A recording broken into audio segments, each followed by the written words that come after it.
Is it generally recommended to consider paying sextortionists, or are there potential risks that people should be aware of before making such a decision? I would say that it's not necessarily a practice that we'd like to recommend to clients or things like that.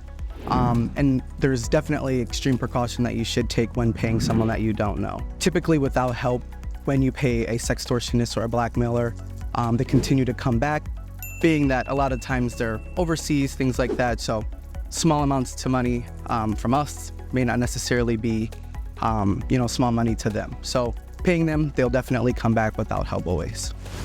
Can you share any instances where individuals chose to pay sextortionists, and what were the outcomes or consequences of their choice? Without help, when I know a couple instances where clients or someone I know that paid sextortionists or blackmailers, again, without help, they tend to come back knowing that, that you have the funds to pay them right away or immediately. And again, it's definitely not a practice that we would recommend. Are there alternative approaches or strategies you would suggest for dealing with sextortion threats, besides making a payment? I do. I would say that, we like to tell our clients to stall, make sure that, you give yourself enough time to maybe reach out for, expert help or professional help to deal with these kind of things.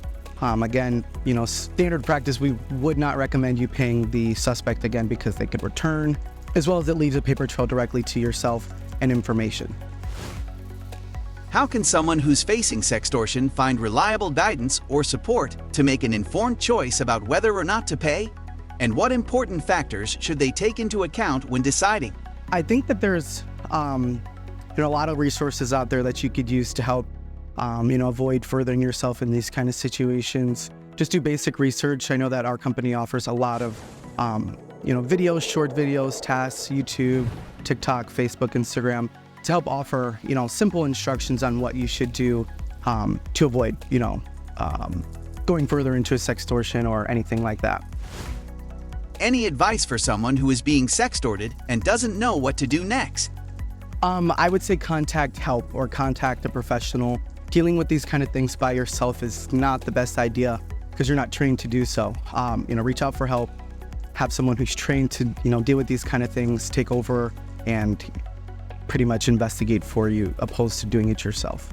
A lot of the times, people who tend to do things themselves end up finding themselves in further or more worse situations than what they could have been if they reached out for help.